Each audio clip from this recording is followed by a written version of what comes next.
And probably one of the most beloved, maybe one of the top three. It's one of the ones that most people know when you say Dr. Seuss, because multiple movies have been made about it. Sometimes they're shorter length, but and not as many as probably the most. There's one that kind of takes the cake, but that's coming a little bit later in the year. But we're today going to be reading Horton Hears a Who. So if anyone would like to come forward, any of my younger ones would like to come and hear the story read of Horton Hears a Who, we're going to go through this one. Make sure we have space for everybody. And also, I will make sure that you can see it's got good pictures and it's got a good story. So you guys are all up in my business, especially you. Back. Okay, fantastic. I want to make sure everyone can hear, everyone can see. Everyone hear me? Everyone see? Good. Horton Hears a Who by Dr. Seuss. On the 15th of May in the jungle of Newell, in the heat of the day and the cool of the pool, he was splashing, enjoying the jungle's great joys, when Horton, the elephant, heard a small noise. So Horton stopped splashing. He looked toward the sound. "That's funny," he said. "There's no one around." Then he heard it again, just a very faint yelp, as if some tiny person were calling for help. "I'll help you," said Horton, "but who are you? Where?" He looked and he looked. He could see nothing there but a small speck of dust blowing past through the air. "I say," murmured Horton, "I've never heard tell of a small speck of dust that is able to yell. So you know what I think? Why, I think that there must be someone on top of that small speck of dust. Some sort of creature of very small size, too small to be seen by an elephant's eyes. Some poor little person who's shaking with fear that'll blow in the pool. He has no way to steer. I'll just have to help him. I'll just have to save him, because after all, a person's a person, no matter how small." So gently and using the greatest of care, the elephant stretched his great trunk through the air, and he picked up that dust speck and he carried it over and placed it down safe on a very soft clover. "Humph," humphed a voice. 'Twas a sour kangaroo, and the young kangaroo in her pouch went humph too. "Why, that speck is as small as the head of a pin. A person on that, why, there never has been." "Believe me," said Horton, "I tell you sincerely. My ears are quite keen, and I heard him quite clearly. I know there's a person down there, and what's more, quite likely there's two, even three, even four. Quite likely a family, for all that we know. A family with children just starting to grow. So please," Horton said as a favor to me, "try not to disturb them. Just please, let them be." "I think you're a fool," said the sour kangaroo, and the young kangaroo in her pouch said, "Me too, you're the biggest blamed fool in the jungle of Newell." And the kangaroos plunged in the cool of the pool. "What terrible splashing!" The elephant frowned. "I can't let my very small persons get drowned. I've got to protect them. I'm bigger than they." So he plucked up the clover and he hustled away. Through the high jungle treetops, the news quickly spread. "He talks to dust specks. He's out of his head. Just look at him walk with that speck on that flower." And Horton walked worrying almost an hour. "Should I put this speck down?" Horton thought with alarm. "If I do, these small persons may come to great harm. I can't put it down, and I won't. After all, a person's a person, no matter how small." Then Horton stopped walking. The speck voice was talking. The voice was so faint he could just barely hear it. "Speak up, please," said Horton. He put his ear near it. "My friend," said the voice, "you're a very fine friend. You've helped all us folks on this dust speck to no end. You've saved all our houses, our ceilings, our floors. You've saved all our churches and grocery stores." "You mean," Horton gasped, "you have buildings there too?" "Oh yes," cried the voice, "we most certainly do." "I know," called the voice. "I'm too small to be seen, but a mayor of a town that is friendly and clean. Our buildings to you would seem terribly small, but to us who aren't big, they're wonderfully tall. My town is called Whoville, for I am a Who, and we Whos are all thankful and grateful to you." And Horton called back to the mayor of the town, "You're safe now, don't worry, I won't let you drown." But just as he spoke to the mayor of the speck, three big jungle monkeys climbed up Horton's neck. The Wickersham brothers came shouting, "What rot! This elephant's talking to Whos who are not. There aren't any Whos, then they don't have a mayor. And we're going to stop all this nonsense. So there." They snatched Horton's clover. They carried it off to a black-bottomed eagle named Vladikoff, a mighty strong eagle of very swift wing, and they said, "Would you kindly get rid of this thing?" And before the poor elephant even could speak, that eagle flew off with a flower in his beak. All that late afternoon and far into the night, that black-bottomed birdie flapped his wings in fast flight, while Horton chased after with groans over stones that tattered his toenails and battered his bones, and begged, "Please don't harm all my little folks who have as much right to live as our bigger folks do." But far, far beyond him, that eagle kept flapping, and over his shoulder called back, "Kvitcha yapping. I'll fly through the night. I'm a bird. I don't mind it. And I'll hide this tomorrow that you'll never find it." And at 6:56 the next morning he did it. It sure was a terrible place that he hid it. He let that small clover drop somewhere inside of a great patch of clovers 100 miles wide. "Find that," sneered the bird, "but I think you will fail." And he left with a flip of his black-bottomed tail. "I'll find it," cried Horton. "I'll find it or bust. I shall find my friends on that small speck of dust." And clover by clover by clover with care, he picked up and searched them and called, "Are you there?" But clover by clover by clover, he found that the one that he searched for was just not around. And by noon, poor old Horton, more dead than alive, had picked, searched, and piled up 9,005. Then on through the afternoon, hour after hour, till he found them at last on the 3,000,000th flower. "My friends," cried the elephant, "tell me, do tell, are you safe? Are you sound? Are you whole? Are you well?" Even from down on the dust speck came the voice of the mayor. "We've really had trouble, much more than our share. When that black-bottomed birdie let go and we landed so hard that our clocks have all stopped. Our teapots are broken, our rocking chair smashed, and our bicycle tires all blew up when we crashed. So Horton, please," pleaded the voice of the mayor's, "will you stick by us who's while we're making repairs?" "Of course," Horton answered, "of course I will stick. I'll stick by you small folks through thin and through thick."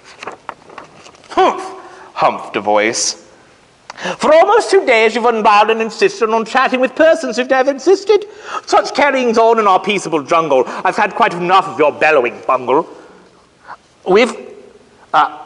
And I'm here to state," snapped the big kangaroo, "that your silly nonsensical games are all through." And the young kangaroo in her pouch said, "Me too." "With the help of the Wickersham brothers and dozens of Wickersham uncles and cousins and Wickersham's in-laws whose help I'm engaged, you're going to be roped and you're going to be caged. And as for your dustback, that we will boil in a steaming hot kettle of bezelnut oil." "Boil it?" gasped Horton. "Oh, that you can't do. It's all full of persons. They'll prove it to you." Mr. Mayor," Horton called, "Mr. Mayor, you've got to prove now that you really are there. So call a big meeting in Whoville Town Square. Get everyone out. Make everyone holler. Make every who shout. Make every who scream. If you don't, every who is going to end up in bezelnut stew." And down on the dust speck, the scared little mayor quick called a big meeting in Whoville Town Square. And his people cried loudly. They cried out in fear, "We are here! We are here! We are here! We are here!" The elephant smiled. "That was clear as a bell. You kangaroos surely heard that very well." "All I heard," snapped the big kangaroo, "was the breeze and the faint sound of wind through the far distant trees. I heard no small voices, and you didn't either." And the young kangaroo in her pouch said, "Me neither." "Grab him," they shouted, "and cage the big dope. Lasso his stomach with 10 miles of rope. Tie the knot so tight he'll never shake loose. Then dump that dumb speck in the bezelnut juice." Horton fought back with great vigor and vim, but the Wickersham gang were too many for him. They beat him, they mauled him, they started to haul him into his cage, but he managed to call to the mayor, "Don't give up, I believe in you all. A person's a person, no matter how small. And you very small persons will not have to die if you make yourself heard, so come on now, and try."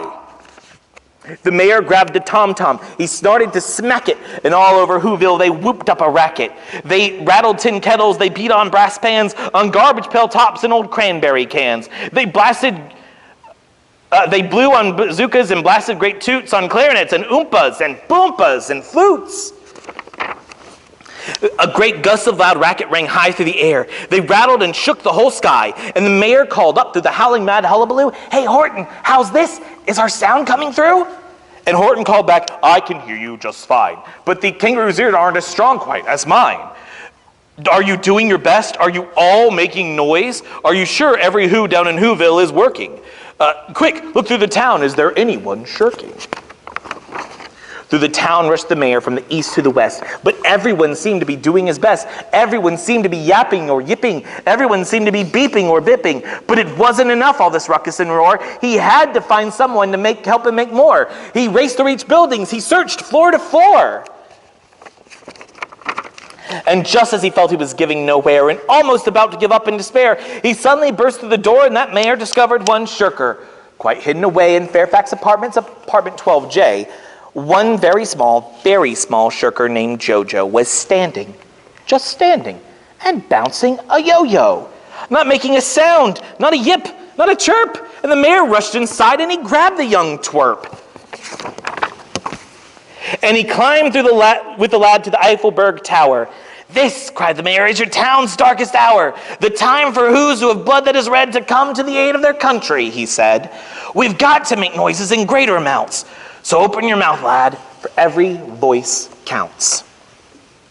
Thus he spoke as he climbed, and when he got to the top, the lad cleared his throat, and he shouted out, "Yop!" And that yop, that one small extra yop, put it over. Finally, at last, from the speck on that clover, their voices were heard. They rang out clear and clean. And the elephant smiled. "Do you see what I mean? They've proved they are persons, no matter how small. And the whole world was saved by the smallest of all." "How true, yes, how true," said the big kangaroo. "And from now on, you know what I'm planning to do. From now on, I'm going to protect them with you." And the young kangaroo in her pouch said, "Me too. From sun in the summer, from rain when it's fallish, I'm going to protect them, no matter how smallish." The end. Yay, Horton Hears a Who. Okay. Whoops. Okay, where our youth are going to be putting together, kids, this is your project. Ooh, fancy. This is what our kids are going to be doing. So go to either table. Make sure if you know what you're going to be doing and you're going to help the little ones, that'd be great, older ones. And we're going to partner up and go through. It says, we are here, we are here, we are here, we are here. And then it says, learn to do good, seek justice, reprove the ruthless, defend the orphan, plead for the widow. Isaiah 1:17. So, let's talk about Horton Hears a Who. Okay, of course, Horton Hears a Who is not the gospel, but Horton Hears a Who points us in the direction of the gospel. What happens is that when we read Horton Hears a Who, we get the phrase over and over that should be reverberating in your brain. What is it? A person's a person, no matter how small. Because, let's talk about what goes on in this. Because Horton has ears to hear, he heard their cries. He heard the cries of the who. He saw those who were smaller before others saw them. And of course, see is in quotations. He's like, I can't see them, but I can hear them. I hear their voice, and I've got my ears open to their cries. And Horton takes initiative because of that. Because he hears their voices, he takes initiative and acts to protect those whose voices he hears before they even ask him to. He doesn't hear them. He hears voices, but then he doesn't know if it's a family or one person or a family. He doesn't realize it's an entire civilization. He goes out of his way to begin to protect them because he trusts that he heard correctly. Then he moves them to shelter, and he then convinces others that may not yet see the plight of the ones that they can't see or hear. That it doesn't matter how big a person is. A person is a person. So he protects them himself, but he also convinces others that this is a real threat, a real thing that they need to be involved in. And he doesn't save the who's because he will gain money, wealth, power, fame. And it's not even because it's having a sense of done something good. It's not altruism. What the term is hedonistic altruism. This idea of doing good for people so that you feel good about yourself. It's not even that. that drives Horton. He believes in the inherent worth of persons. These people are valuable. They are worthy of his action. That's what we get. Which is a condensing down the story into its major themes. So to sum it all up, because Horton hears the cries of endangered people, he takes action to protect them from the elements and others' plans, because people have inherent worth. A person's a person, no matter how small. And that's really impressive because that's very much similar to what we read about in Scripture. We're going to go to a couple different places, but the first one we're going to go to is one we've been to a number of times in our discussion because it sets up, so many themes are begun in Genesis 1. Being the first book of the Bible, it'd be the only place that a theme, if it happens there, it's setting a theme. But we're going to go to Genesis chapter 1. So go ahead and turn there. Because we read it, what the very first step we have to take in understanding what Horton hears a who, how it could connect to the gospel story, is that we begin to see that all people, all persons, are worthy of love and protection. This sets us up for a deep theological reality. So we're going to go back to the Genesis 1 well and drink from again. Genesis 1, 26 through 28, we read, "Then God said, 'Let us make man in our image, according to our likeness. They will rule over the fish of the sea, and the birds of the sky, and the livestock, and of all the earth, and the creatures that crawl upon the earth.'" Verse 27, Genesis 1, 27. Underline it, highlight it, star it, make a note in your Bible app, whatever you do. This is 101. This is a crucial theme that should be in all of our minds all the time with every person we deal with. So God created man in his own image. He created him in the image of God. He created them, male and female. So it's not just Adam that gets the image of God. He's saying he creates mankind, ha-adam. The prototype of man is created in the image of God, and male and female, they are created in his image. That's important to keep in mind. 28, God blessed them and said to them, "Be fruitful, multiply, fill the earth and subdue it. Rule over the fish of the sea and the birds of the sky and every creature that crawls along the earth." That is a powerful central focus when we talk about what it means to be human in the world. We bear the imago Dei, the image of God. And the question then is, of course, well, what is that? What is the imago Dei? There are many ways in which the image of God has been defined. Some say we literally look like God looks like us, and so therefore we look like God, and that's what image means. Some say we mirror him in our nature. Some say our functional role in creation, because it goes on and says, rule over the fish. And it says, bear their image, rule over. And so they say maybe that's what it is. And we bear his moral qualities, that we looked like God in the fact that we could do good or evil things. And I'll let you fight about that what you want. But the fact of the matter is that we are created with it. Whatever the image of God is, we have it. And that no matter what it is, it gives people moral worth. It gives them value, inherent value. If God's image is upon something, it would be a valuable thing, would it not? That just flows from that. Is God valuable? Thank you. Of course, yes.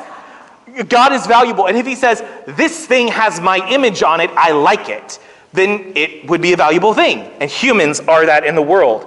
So, but then what happens is that we see humans have this and are created with this worth and this value, and then they take a bite of some kind of fruit.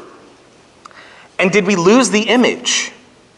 One could make the case, maybe like, oh, well, we weren't the same. But when we look just a couple chapters later, we don't get the image being lost. Chapter 9 of Genesis 9, the flood has happened, the deluge has come, and so in Genesis 9:6, we get the next part where it says, of course, in Genesis 5, we also have it say that Adam was made in the image of God. But then in 9:6, we get another one. After the flood, after the fall, we get this phrase: "Whoever sheds man's blood, his blood will be shed by man.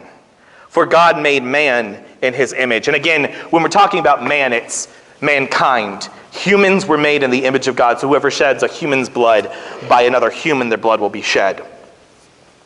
Though it'd be fascinating to unpack the political implications in this verse, all sorts of, excuse me. Woo! Good morning. All right. It'd be fascinating to unpack the political implications of this verse because I have problems with it, and it's okay to say that. Scripture can be hard sometimes, but what we get here is, I don't want to focus on the shed blood, by blood will be shed by man, all that jazz. I want to focus on the fact that for God made man in his image. The reason that humans have moral value in Genesis 9 is because they still have the image of God placed upon them. Does that make sense?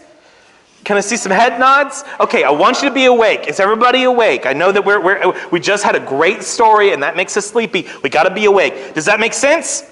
Yeah. Just a head nod. Come on, guys. Thank you, table that's responding. So in which chapter were people created? 2 chapters, trick question, Genesis 1 and 2. In which chapter did they fall? 3, thank you. When was the flood? 6 through 8. Close enough. 9 is when we get to 9. So what I'm just saying is that we're far from the creation, and God is still saying that our worth is based on the image that we bear, the image that comes through us from simply being human. While there are many ways to describe it, and you can talk about those other ideas later of how would you describe the image of God. The one I want to use that I hope is not controversial, or maybe I do hope it is, and you can fight about it later, is the spark of the divine. Inside of each human, somewhere in the makeup of what it means to be a human, burns the fire of the God of the universe. No one has a right to put it out, is what God says in Genesis 9:6. He says, I gave them that image. I gave them that worth. I gave them that value. And therefore their life has value. It has meaning. You in the seats, you over here, you making really cool Horton Here's a Who felt stuff, have the image of God. Flawed and broken, as damaged as it may be, it still exists, and it gives us all worth and value, infinite worth and infinite value, and never lose sight of that. And praise God that others have that value too. It's not just you and me in this room, but everyone you meet has a burning spark of the divine. Write this down. So take some time, open up your phones, get a piece of paper out. There's paper up here. Write it on the back of your hands, tattoo it on your head, whatever you need to do. Write this phrase down. They have a spark of the divine. They have the spark of the divine. You're not writing it down. I'm going to say it again. They have the spark of the divine. I don't get up here to hear myself talk. Write it down. They have the spark of the divine. And the reason why I am pushing for you to say that, why you want to write it down, is because I know it's weird. Why, Jake, don't tell me what to do. I'm my own person. I get it. Every time you interact with your neighbor or your coworker or your boss or your spouse or your children or your siblings, whether you're talking to someone or waving at them, think that person, this person, has the spark of the divine.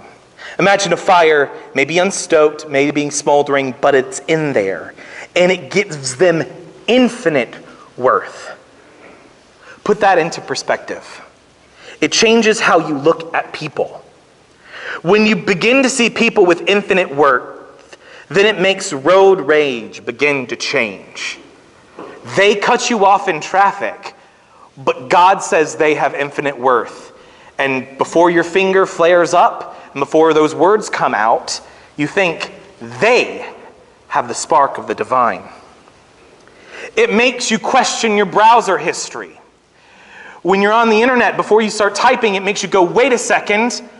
They have the spark of the divine. Maybe it's not the browser history, but maybe it's the fact that what you're going to comment on the Facebook page in jealousy, what you're talking about over the Facebook Instant Messenger, over your typing app, maybe you're thinking, the person that I'm going to be talking about has infinite worth, infinite value. They have the spark of the divine. and it makes us change how we think about things. It puts things into perspective. It makes you wonder about the memes you share and the jokes you tell. Be funny, tell jokes, share memes, but always remember they have the spark of the divine. They bear the image of God, and they are worthy of love and protection. And this goes especially for those who are cast down. I want to be careful when I say this next part because I want you to hear it very clearly. God is not fair. What is fairness? It could be that all people are treated the same way, or it could get people getting out of things what they put in. And either way, God is not fair. If he was fair in the latter sense, that people get out what they put in, I would have no eyes, no hands, no tongue, but perfect ears.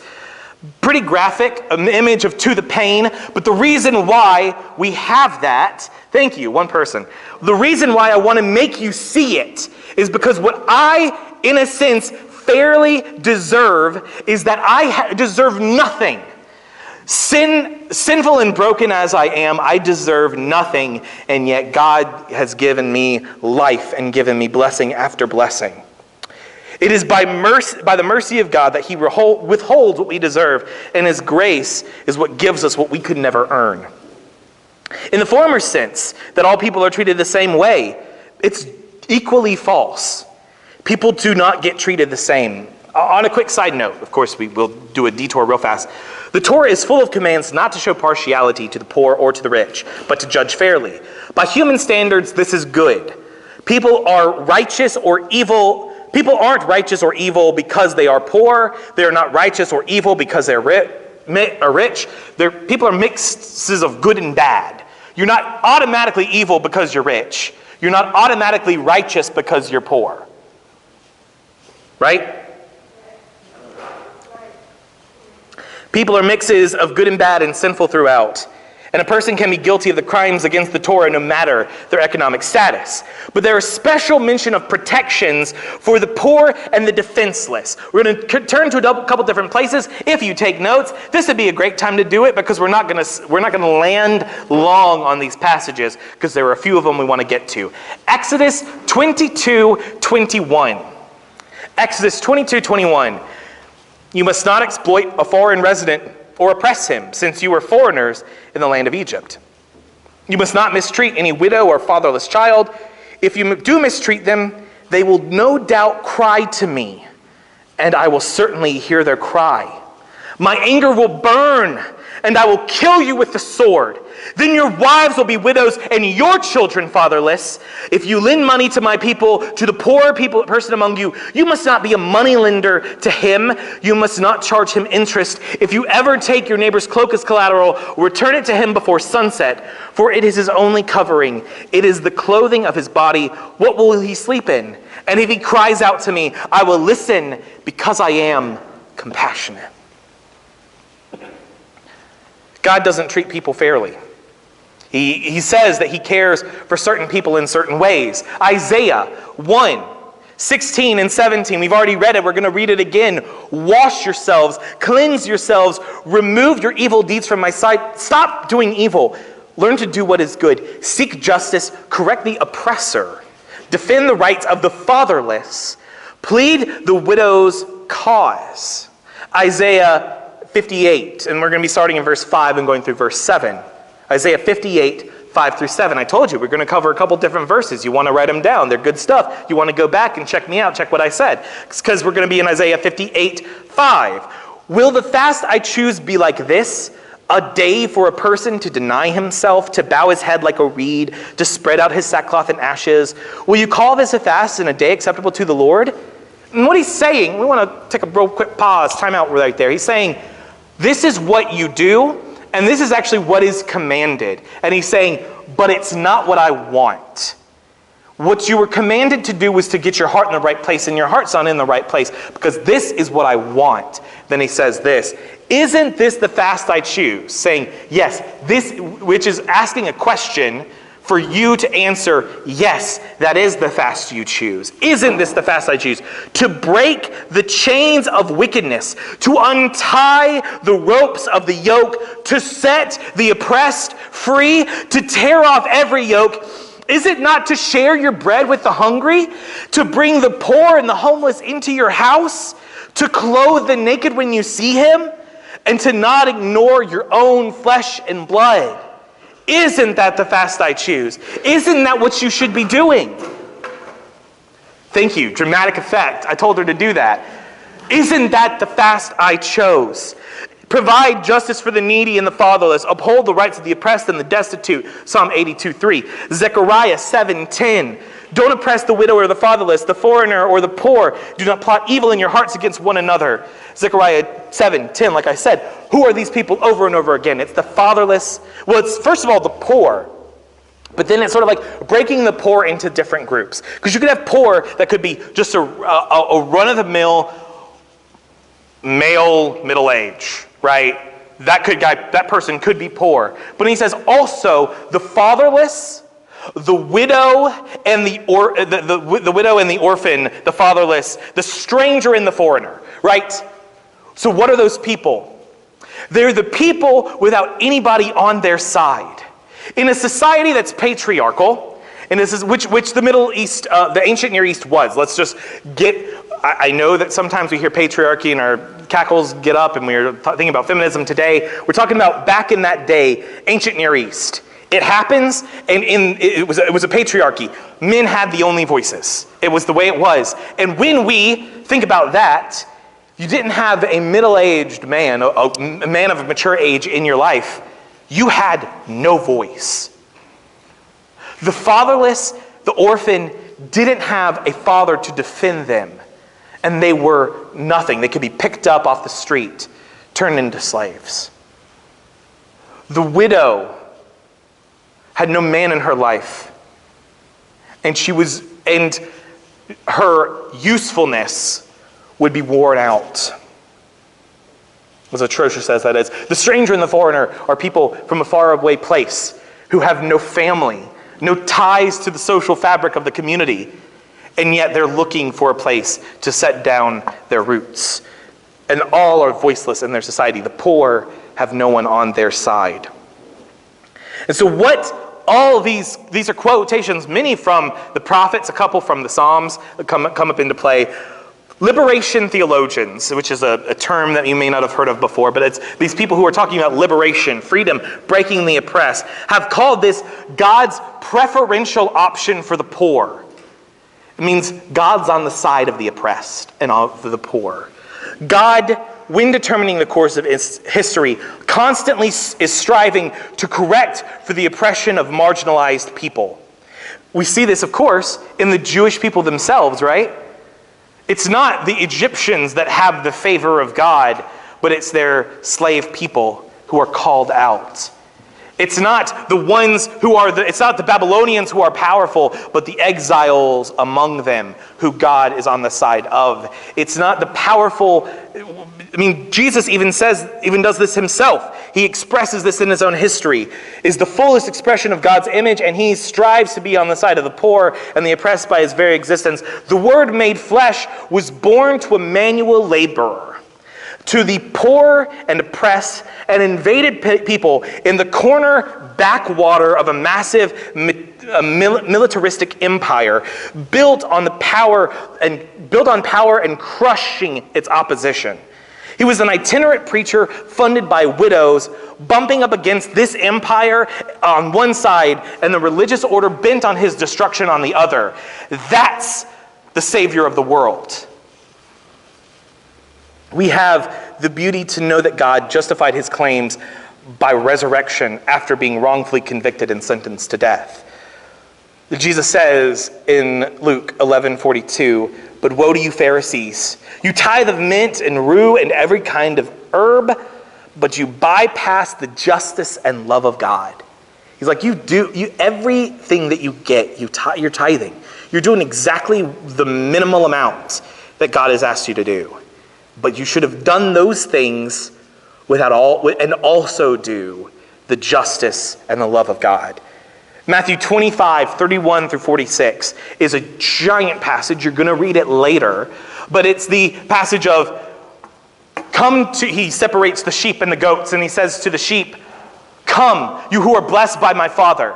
For when I was a stranger and outside, you invited me in. When I was sick, you came to visit me. When I was naked, you fed me." He says, "You've done all these things for me. Come and enjoy your master's happiness." And then he looks to his sheep and they say, "Well, when did we see you?" "Whenever you did it for the least of these. Whenever you did it for the small ones, for the ones that are broken down, for the person, no matter how small. Whenever you did it for the smallest ones, you did it for me." And then the goats, he says, "Go away, you who never knew me. You didn't do these things." They say, "When did we not do them?" And he says, "When you didn't do it for the least of these, for the smallest ones, for the person who is a person, no matter how small, when you didn't do it for them, you didn't do it for me." What Jesus is saying is he's standing in the same stream as all of the prophets who came before him. And when he says, serve the needy, the poor, and the oppressed, make sure that their causes are taken up before you. When you don't do that, Jesus says that is the salvific action. When you do it, it's saving. When you don't do it, it's condemning. Whoo boy, Jesus says it, not me. God and Jesus show us that God loves all equally, and they all bear his divine image. But in our working world, we are called to especially care for those who cannot care for themselves, who do not have a voice. I'm encouraging you to hear the cry of the oppressed because you have heard the voice of God. God spoke to you. You've been baptized. You're here. If you haven't been baptized, we're glad you're here anyway. But when you heard the voice of God, you also heard his call into the world. You've heard him, and you've also heard him call out through the oppressed. When we talk about what it means to be the church, it's that we are the community of redeemed believers bound together and gifted by God to continue the ministry and message of Jesus Christ for the good of the world in radical devotion. Everybody remember that? It took some time. Good. One thing I want to point out is that we're called to continue the ministry of Jesus for the good of the world. If we just take out a couple of those phrases, that's what we're supposed to do. The ministry of Jesus for the good of the world, it's not the small side note of what it means to be in the church. The small side note in the life of the Christian is who you voted for. It's which political party you vote for, or which team you root for. When you do that kind of thing, that's fine. And I know all about the drama. I think it's fascinating. But it's minuscule compared to the fact that you gave a man a bowl of stew, or that you made sure a pregnant mother had access to love and care of a faith community. See, when you've impacted a person with infinite worth, it's like, yeah, go vote, it's important, it's fine, it's kind of all the news is right now, but it's much more important what you do, what your hands reach out to do. That is the duty of humanity. Mankind, he has told you what is good, and this is what the Lord requires of you, to act justly, to love faithfulness, and to walk humbly with your God, Micah 6:8. So take initiative. Just like Horton did. Horton heard the who's, and before they even asked, before he could understand their words, he said, I'm going to see what I can do, how I can step out. Because it's not on them to ask, because the ones that we're standing for are voiceless. It's on us to ask, have we heard the voice of God in Christ through them? The Christ of God to us through them. See, when we talk about what happens in Matthew 25, I want to be very clear. People have said, you may be the only Jesus people ever see. Or it's really, really bad sola scriptura redhead stepchild. You may be the only Bible people ever read. Right? You've heard that phrase? Anybody heard the phrase? See, that's an interesting one, and it's got some value to it. But the real thing you need to keep in mind is that when you are serving the bowl of food to the hungry, that's Jesus. Jesus is accepting the bowl from you. Jesus is not standing, if we think about we're trying to give someone a hand up, it's not the person who's bending over, pulling up. Jesus says, I don't identify with that one. That's what I command you to do. I'm the person you're picking up off the ground. I'm the naked. I'm the hungry. I'm the cold. I'm the abused. I'm the oppressed. I'm the cast out. I'm the unloved. That's where I am. Are you going to serve me, or are you going to serve yourself? Oh boy, he's preaching. So it's about making real change in the world. Asking where you can do to protect those who are beaten down around the world. But before you start around the world, just think, what can we do in America? Before you think America, what can we do in Indiana? Before you think Indiana, what can I do in the Michiana region? Before you think about the Michiana region, what can you do?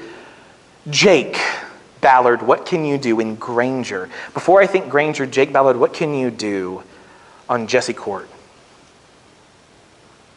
For the 52098 Jesse Court, what can you do for them? It starts with our neighbors next door.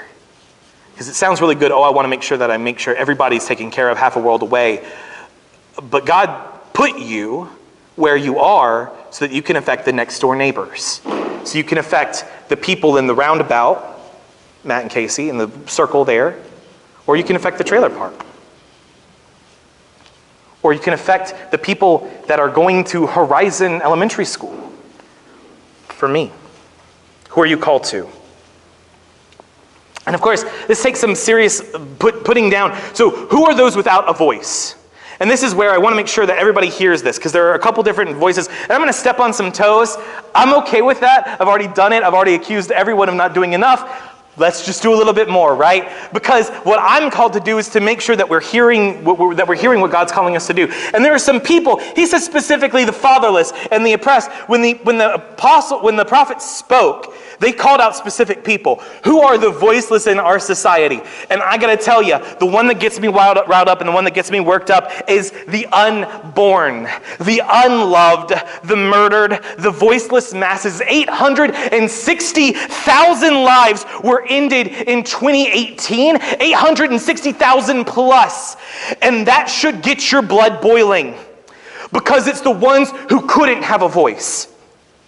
It's the ones who were crushed because they were born to the wrong person at the wrong time. It's not because, and it's heartbreaking when someone was forced to carry a child when she wasn't ready because she was raped, or there was incest done to her, and it was a terrible situation that she found herself in. But that's not the majority. The majority are, I don't have the finances. It's not the right time of life. My career stood in the way of my career, and that was enough for them to pull the trigger. And oh boy, the question is, when we look at that group, how do we deal? How are we supposed to talk about it? 52.6 million abortions between 1973 and 2011. That's the last year that we had the best data. May God have mercy on us.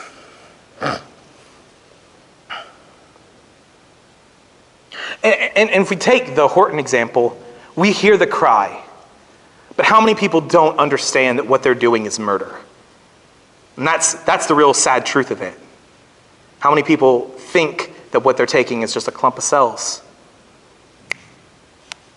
An inconvenience, rather than a being with a spark of the divine. So the reason I get so worked up is because they have the spark of the divine. Every single one of them. All 52.6 million that have been murdered have a spark of the divine. But we also, talking about politics, the foreigner, the stranger in our midst. One of the problems right now that we deal with is that we have a culture that is dealing with, on both sides, how to deal with the foreigner in our midst. And while we can have different political takes on how immigration should be run and the legality and how to make people citizens, there's all sorts of great conversations to be had there. What it means from us is not so much what are your political opinions and what party do you fall into, and are you libertarian or are you Republican or are you Democratic or are you anarcho-communist? I don't care about that. What God says is love the foreigner in your midst. Love the foreigner in your midst.